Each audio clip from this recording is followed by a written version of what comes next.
Welcome to SSC मेडी जी। SSC से रिलेटेड 3 इम्पॉर्टेंट अपडेट दी गई है, तीनों ऑफिशियल अपडेट हैं और हो सकता है कि सभी स्टूडेंट्स के लिए तीनों इम्पॉर्टेंट अपडेट ज़रूरी ना हो, कोई एक अपडेट ज़रूरी हो। तो आप इस वीडियो को पूरा देख लीजिए, आपको चीज़ें पता चल जाएंगी। सबसे पहली बात, ये जो तीनों इन्फॉर्मेशन अपडेट तीनों अपडेट दी गई है, ये ऑफिशियल अपडेट है, एसएससी के अधिकारी के द्वारा ही दिया गया है।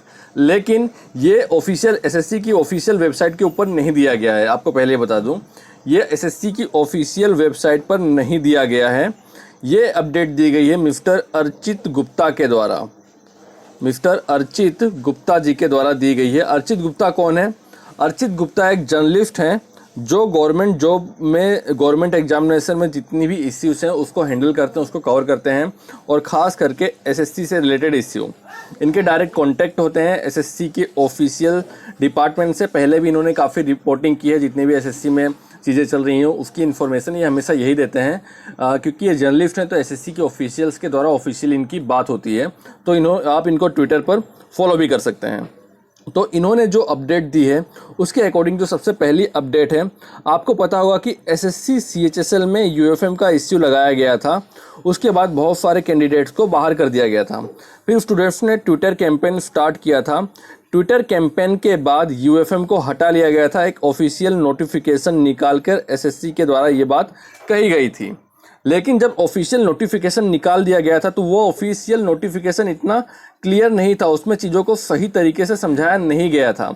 उसमें ये बात मेंशन नहीं की गई थी कि अपकमिंग जो एग्जामिनेशन है एमटीएस और सीजीएल 2018 उसमें यूएफएम लागू होगा या नहीं होगा, तो उसके बारे में कोई भी बात नहीं की गई थी। लेकिन हमने अंदाज़ा लगाया था कि उसमें यूएफएम लागू नहीं होगा, लेकिन ये बात गलत सिद्ध होती हुई जब एसएससी से अभी पूछा गया कि जो यूएफएम है क्या वो सीजीएल में लागू होगा या एमटीएस में लागू होगा, तो एसएससी के जो ऑफिशियल अधिकारी हैं, उन्होंने कहा है कि इसके बारे में अभी कोई डिसीजन लिया नहीं गया है, कुछ भी अभी इसके ऊपर डिसाइड नहीं किया गया है। अभी हमारी कमेटी फैसला लेगी कि सीजीएल में हम यूएफएम लागू करें या यूएफएम लागू ना करें, या एमटीएस में यूएफएम लागू करें या ना करें। और इसके बारे में कहा गया है कि इसके बारे में जो इन्फॉर्मेशन होगी वो पहले नोटिफिकेशन के द्वारा दिया जाएगा कि पहले सीधा रिजल्ट दे दिया जाएगा। ये भी क्वेश्चन एसएससी के ऑफिशियल से किया गया। तो एसएससी के जो अधिकारी हैं उन्होंने कहा कि इसके बारे में भी कोई भी डिसीजन नहीं लिया गया है।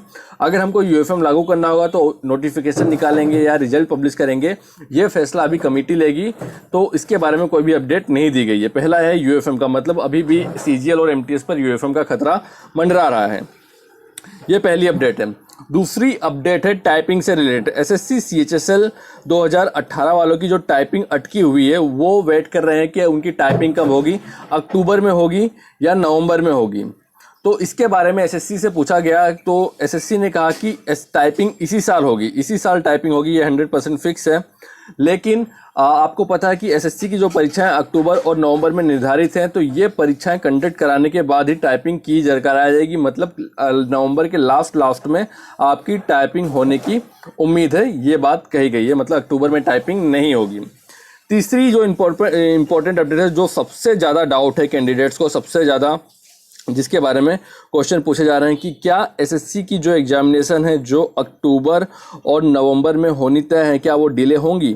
तो इसके बारे में भी कहा है कि करंट कोविड जो मतलब इसके बारे में उन्होंने तो नहीं कहा है, लेकिन जो करंट कोविड की सिचुएशन है उसमें टाइपिंग के बारे में उन्होंने कहा था कि टाइपिंग जो टेस्ट है वो भी आपका होगा या नहीं होगा, ये भी डिपेंड करता है जो करंट कोविड की सिचुएशन है उसके ऊपर, कि जो परीक्षाएं अभी हाल फिलहाल आपको पता होगा कि जो परीक्षाएं चल रही हैं, दूसरी भी जो बैंकिंग की परीक्षाएं हैं या दूसरे डिपार्टमेंट की परीक्षाएं कंडक्ट कराई जा रही हैं। लेकिन कोरोना के केसेस दिनों दिन बहुत ज़्यादा बढ़ते जा रहे हैं, पहले से काफ़ी ज़्यादा हर दिन रिकॉर्ड टूट रहा है, केसेस के बढ़ने के भी और लोगों के डेथ रेट के बारे भी बढ़ने के भी।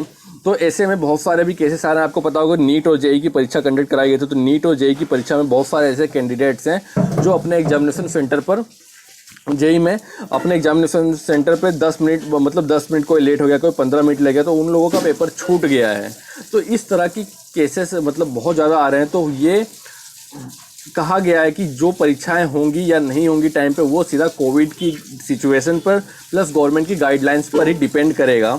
तो अब भाई अब इसमें कुछ कह नहीं सकते कि परीक्षाएं होंगी या नहीं होंगी। करंट सिचुएशन से जिस तरह से दूसरी परीक्षाएं कंडक्ट कराई जा रही हैं उसको देखकर तो यही प्रतीत होता है कि सारी परीक्षाएं कंडक्ट कराई ली जाए। लेकिन हो सकता है कुछ चांसेस बने बाद में कि केसेस बहुत ज़्यादा बढ़ने लगे तो परीक्षाएं डिले कर दी जाए, उसके बारे में कुछ भी पता नहीं है।